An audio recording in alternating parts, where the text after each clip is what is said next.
5.5 ঘন্টা পেরিয়ে গিয়েছে, এখনো ভবানী ভবনে রয়েছেন অভিষেক বন্দ্যোপাধ্যায়ের আপ্তসহায়ক সুমিত রায়। চাকরি দুর্নীতি মামলায় তাকে জিজ্ঞাসাবাদ করে চলেছেন সিআইডি আধিকারিকেরা। এই নিয়ে পরপর 3 দিন সিআইডি আধিকারিকদের জিজ্ঞাসাবাদের মুখে সুমিত রায়। গত দুদিনে আপনারা জানেন যে শালবনীতে জমি দুর্নীতির মামলায় জিজ্ঞাসাবাদ করা হয়েছিল, আজকে দেবরায় যে চাকরি দুর্নীতির মামলা তাতে জিজ্ঞাসাবাদ করা হচ্ছে।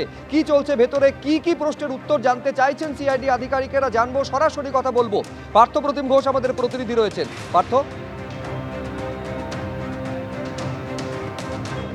দেখো, একেবারে সকাল 11টা থেকে অভিষেক বন্দ্যোপাধ্যায়ের আত্মসহায়ক সুমিত রায়কে জিজ্ঞাসাবাদ, সেই জিজ্ঞাসাবাদ কিন্তু চলছে। গত 16/6/2026 যে অভিযোগ জমা পড়েছে এবং সেই অভিযোগে যে দেবদার বাসিন্দা এক ব্যক্তি, তিনি যেমনটা অভিযোগ করেছেন যে হচ্ছে সরকারি চাকরি দেওয়ার নাম করে একেবারে প্রতারণার অভিযোগ, সেই প্রতারণার অভিযোগে কিন্তু রয়েছে সুমিত রায়ের নাম। এবং এক্ষেত্রে 3টে নাম রয়েছে, যার মধ্যে আশিক কাজী ইমাম। এই আশিক কাজী ইমামকে তুমি জানো এর আগেই গ্রেপ্তার করা হয়েছে। সুজয় হাজরা অর্থাৎ মেদিনীপুরের প্রাক্তন তৃণমূল বিধায়ক, তার নাম রয়েছে এই মামলাতে।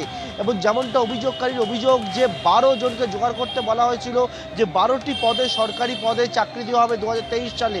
এবং এই ব্যক্তি যেমনটা অভিযোগ, তিনি হচ্ছেন একজনের সঙ্গে যোগাযোগ করেন, তারপরে তিনি হচ্ছেন সুজয় হাজরা প্রাক্তন তৃণমূল বিধায়কের কাছে নিয়ে যান, হোটেলে তারা দেখা করেন এবং সেখানে বলা হয় 12 জনকে জোগাড় করার জন্য। সেই মতো 12 জনকে জোগাড় করে 12 লক্ষ টাকা নিয়ে যাওয়া হয় এবং তারপরে আশিক কাজী ইমাম এবং সুজয় হাজরা তারা দেবরার একটি হোটেলে মিট করে এবং এই 12 জনের সঙ্গে, এবং সেখানেই হচ্ছে তাদের কাছ থেকে হচ্ছে এই 12 লক্ষ টাকা নেওয়ার পরে 2 লক্ষ টাকা সুজয় হাজরা নিজের কাছে রাখেন এবং বাকি 10 লক্ষ টাকা এই আশিক কাজী ইমাম তিনি নিয়ে চলে যান। তারপরে কলকাতায় নিয়ে আসা হয় তাদেরকে, 12 জনকে নিয়ে এসে বিকাশ ভবন থেকে শুরু করে একেবারে খাদ্য ভবন, সেই জায়গায় তাদেরকে প্রথমে নিয়ে যাওয়া হয়, বিভিন্ন দপ্তরে ঘোরানো হয়, একটা অ্যাপয়েন্টমেন্ট লেটারের জেরক্স কপি তাদেরকে দেওয়া হয় এবং তারপরে আবার একটা হোটেলে ডাকা হয় এবং সেই হোটেলে আবারও 12 লক্ষ টাকা নেওয়া হয়। 2 দফায় এবং 24 লক্ষ টাকা নেওয়ার পরে তাদেরকে বলা হয় এই আশিক কাজী ইমাম সে হচ্ছে নিজেকে নবান্নের উচ্চপদস্থ আধিকারিক বলে পরিচয় দিয়েছেন বলে অভিযোগকারীর দাবি। এবং বলা হয় যে এই যে টাকা, আরও টাকা লাগবে, কারণ এই চাকরির জন্য হচ্ছে বিভিন্ন স্তরে তাই টাকা দিতে হবে এবং সুমিত রায় অভিষেক বন্দ্যোপাধ্যায় আত্মসহায়ক, তাকেও হচ্ছে টাকা দিতে হবে এই পদে চাকরি পাওয়ার জন্য। এবং এই মর্মে হচ্ছে তিনি পরবর্তীকালে চাকরি পাননি, বুঝতে পারেন, প্রতারিত হয়েছেন, অভিযোগ দায়ের করেছেন কিছুদিন আগে এবং সেই অভিযোগের পরিপ্রেক্ষিতে এই আশিক কাজী ইমামকে গ্রেপ্তার করা হয়েছে। সুজয় হাজরা, যাকে তুমি জানো ইতিমধ্যে বিধায়ক, প্রাক্তন তৃণমূল বিধায়ককে, তাকে শালবনীর জমি দুর্নীতির মামলায় ইতিমধ্যে গ্রেপ্তার করে পুলিশ এবং সেই মামলায় গ্রেপ্তার করার পরবর্তীকালে এই মামলায় একেবারে সেই মামলায় সুজয় হাজরাকে গ্রেফতার করা হয়েছিল আর সেই মামলাতেই পরপর 2 দিন ইতিমধ্যে জিজ্ঞাসাবাদ করা হয়েছে সুমিত রায়কে। আমি এইখানে একবার দর্শকদের দেখাতে চাইবো যে গতকাল প্রায় 8.5 ঘন্টা জিজ্ঞাসাবাদের পর ভবানী ভবন থেকে বেরিয়ে কি বলেছিলেন সুমিত রায়।